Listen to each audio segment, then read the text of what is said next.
ini saya akan mempresentasikan materi dengan judul pengertian administrasi dalam mata kuliah praktek pastoral 3. Nah, di sini ada 3 hal yang akan dibahas, yaitu pengertian, prinsip, dan fungsi administrasi gereja. Apa itu administrasi? Kata administrasi berasal dari kata et dan ministro dalam bahasa Latin yang berarti melayani atau menyelenggarakan.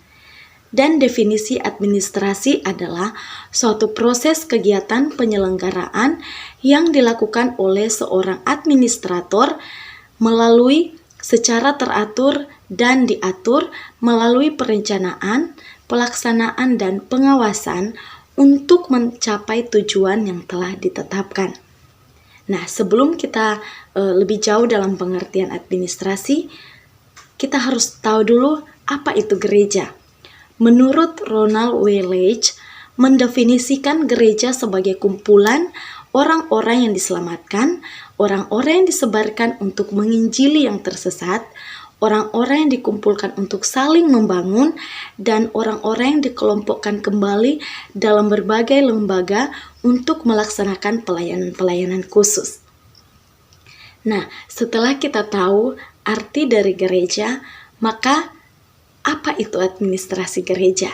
Nah, administrasi gereja adalah proses penyelenggaraan secara teratur kegiatan gereja melalui tahap perencanaan, pelaksanaan, dan pengawasan untuk mencapai tujuan penginjilan, pembinaan, dan pelayanan sosial. Lalu apa tujuan gereja yang sesungguhnya? Tujuan gereja dibagi dalam 3 bagian, yaitu yang pertama penginjilan, yang kedua pembinaan, dan yang ketiga yaitu pelayanan sosial atau diakonia. Bagaimana administrasi gereja diselenggarakan? Administrasi gereja dapat diselenggarakan dengan terlebih dahulu memahami fungsi dan prinsip administrasi gereja. Nah, kita akan melihat bersama fungsi dan prinsip administrasi gereja. Fungsi administrasi gereja dibagi dalam beberapa bagian, yaitu di antaranya ada perencanaan, ada penyusunan, ada pengorganisasian, ada pengawasan, ada pengarahan, ada penganggaran, kemudian yang terakhir pengevaluasian.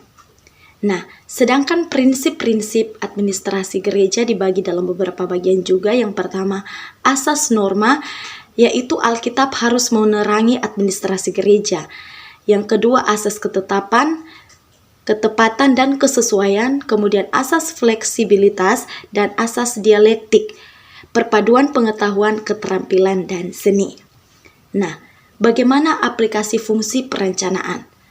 Karena merupakan inti administrasi, maka tujuan atau visi harus disosialisasikan dengan baik. Satu metode yang diinstruksikan Tuhan kepada Nabi Habakuk untuk mensosialisasikan penglihatan atau visi dan tujuan yang akan dicapai terdapat dalam Habakuk 2 ayatnya yang kedua. Nah, bagaimana penyusunan perencanaan? Yang pertama, perencanaan dimulai dengan evaluasi. Dan yang kedua, perencanaan pada tujuan-tujuan yang jelas. Dan yang ketiga, perencanaan terakhir dengan evaluasi kembali.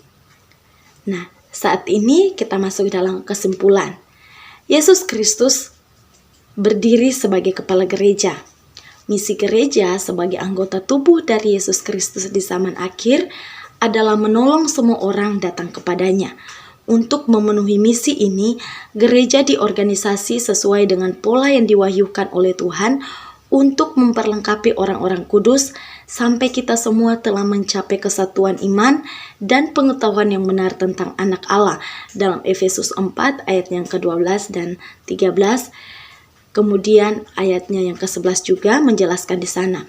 Karena itu setiap gereja dalam sidang-sidang lokal harus memiliki administrasi yang baik agar pelayanan semakin maju dan berkembang. Nah, demikian materi dari saya. Sekian dan terima kasih. 2, 3, 4, you know what I'm waiting